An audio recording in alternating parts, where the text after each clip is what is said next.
Hola amigos.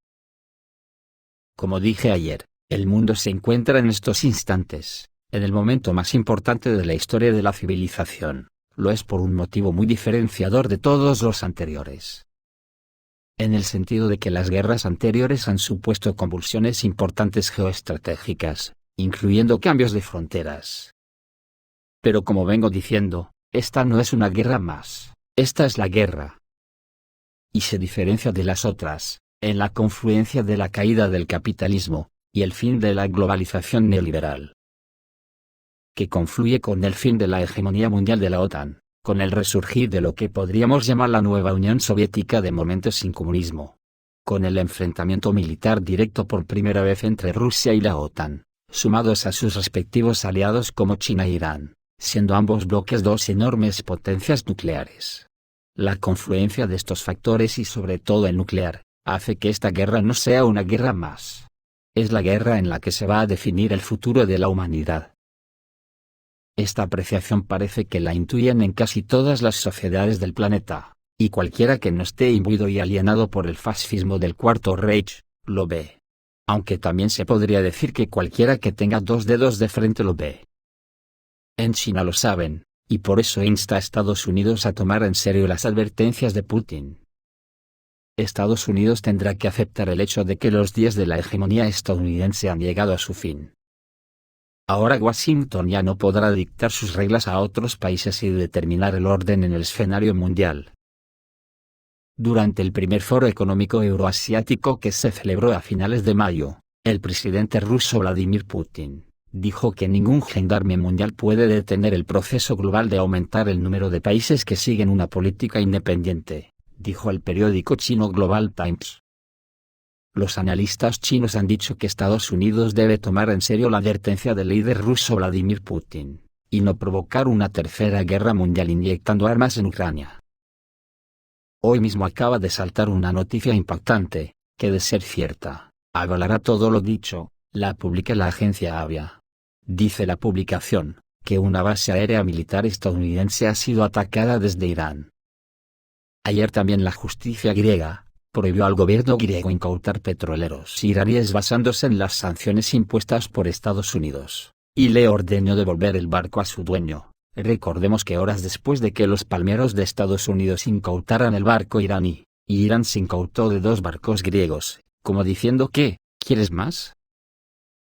Pues ya ves, unos días después, esta noche, la base aérea militar estadounidense en Erbil fue objeto de ataques directos con misiles.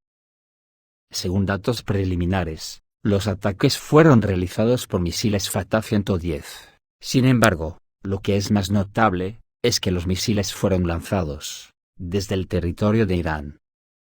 Se sabe que algunos de los misiles disparados cayeron exactamente en el territorio de la base aérea militar en Erbil.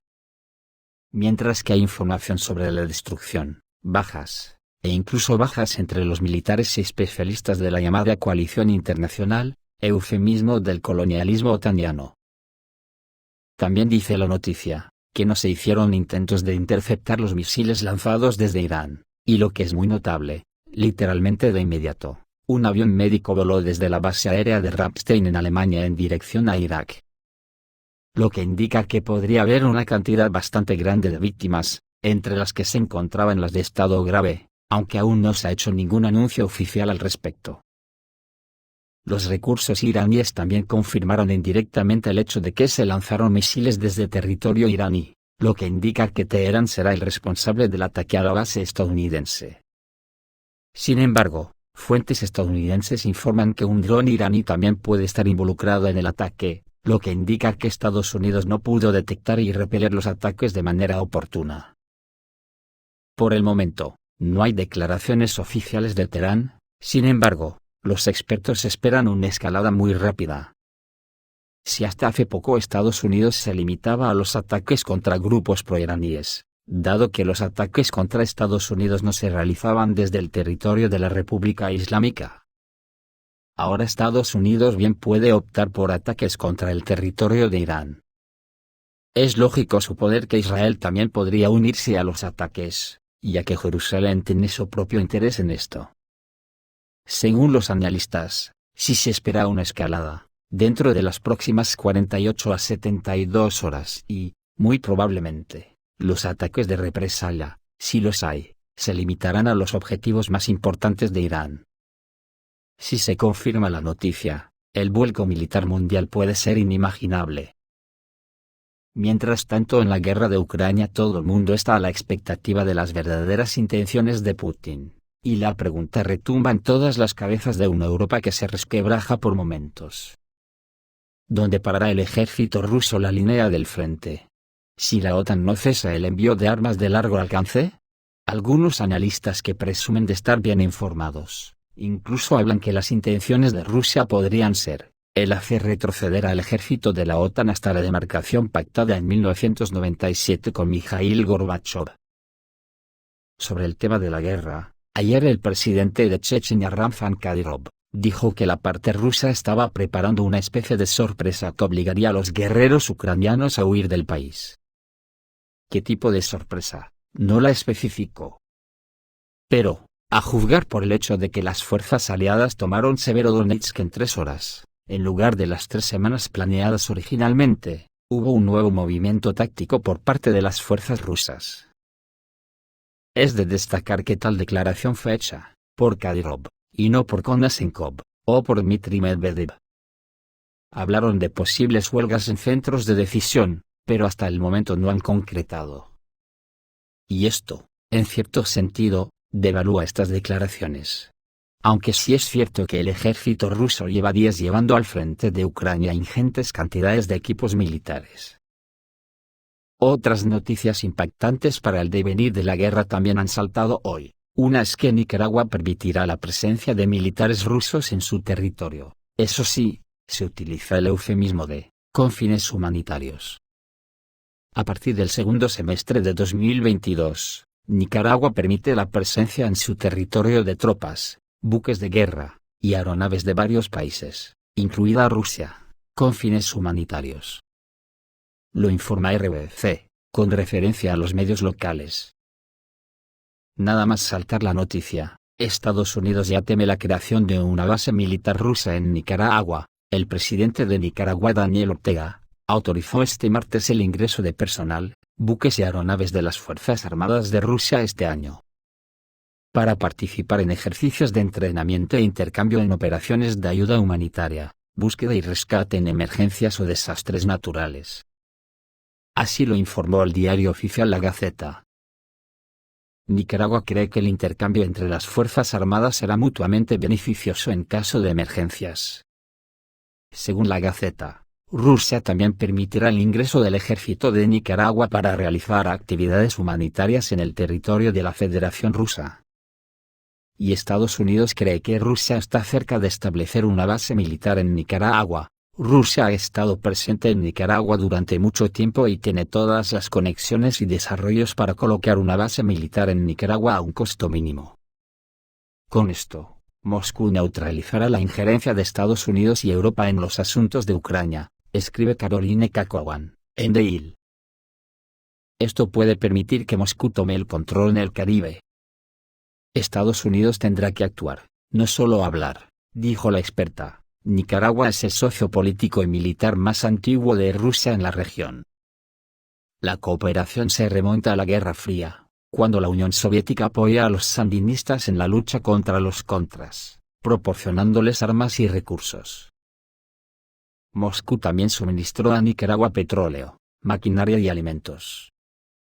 Ortega ha devuelto el apoyo político de Moscú a cada voto de las Naciones Unidas para condenar la agresión rusa. Justo antes del inicio de la invasión en Ucrania, el 17 de febrero, visitó Nicaragua el viceprimer ministro ruso, Yuri Borisov, quien prometió que la Federación Rusa seguiría apoyando al ejército de Nicaragua.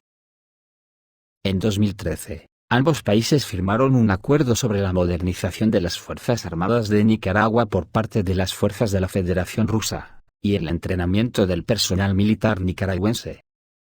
Nicaragua compra tanques, vehículos blindados, y lanchas patrulleras a Rusia.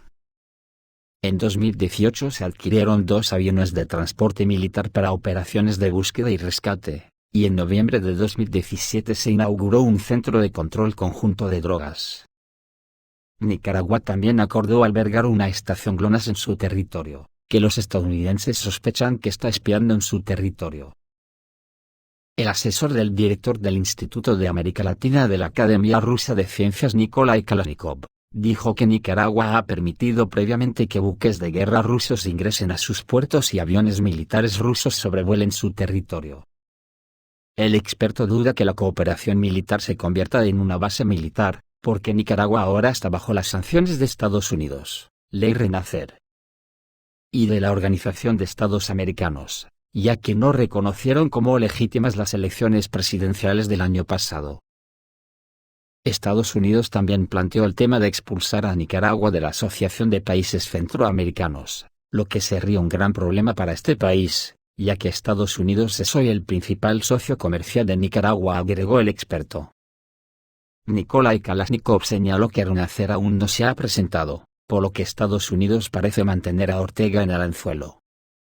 Según él, el comercio de Nicaragua con Estados Unidos es de unos $6.000 millones, de los cuales 2.000 millones son exportaciones de Nicaragua a Estados Unidos, y 4.000 millones importaciones de Nicaragua desde Estados Unidos.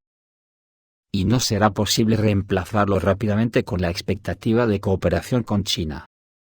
En estos momentos Estados Unidos tiene 76 bases militares en América Latina, según el Comando Sur. Y Rusia ninguna.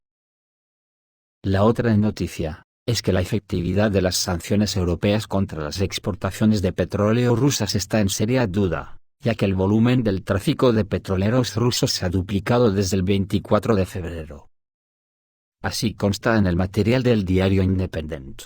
Y es por eso que la Unión Europea da la impresión de que está en desbandada, incluso ya se habla en Bruselas de una moción de censura contra Ursula von der Leyen. Según el periódico, las empresas de Grecia, Malta y Chipre, son las que más están aprovechando de la situación. Mientras que los barcos asociados a estas empresas transportaron 31 millones de barriles de petróleo ruso en febrero, la cifra fue de 58 millones de barriles en mayo. A finales de febrero, los petroleros de estos países exportaron alrededor de un tercio del petróleo de los puertos rusos, y en mayo, ya aproximadamente la mitad, informa RIA Novosti. Según Louis Goddard, consultor senior de Global Witness, los petroleros de Grecia, Malta y Chipre se están burlando de los esfuerzos de sanciones de la Unión Europea. Y Clay Lowry, vicepresidente del Instituto de Finanzas Internacionales, predice que en 2022, las entradas de efectivo de las ganancias de exportación en Rusia ascenderán a la cifra sin precedentes de $250.000 millones. Al mismo tiempo, según Bloomberg, citando sus fuentes, India está negociando para aumentar las importaciones de petróleo ruso a través de los suministros de Rosneft. India tiene la intención de duplicar sus importaciones de petróleo ruso. Las refinerías estatales buscan obtener mejores suministros de Rosneft PJSC, ya que los actores internacionales se niegan a cooperar con Moscú, escribe la agencia. Entre finales de febrero y principios de mayo, India compró más de 40 millones de barriles de petróleo ruso, un 20% más que en todo 2021, según Bloomberg. Ahora las refinerías estatales Indian Oil Corp., Hindustan Petroleum y Bharat Petroleum están trabajando colectivamente para asegurar nuevos contratos de 6 meses para suministrar petróleo ruso a India.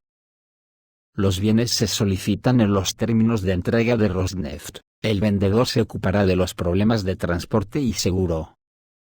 Todavía se están discutiendo los volúmenes y los precios, y los bancos indios prometen financiar completamente todas las entregas.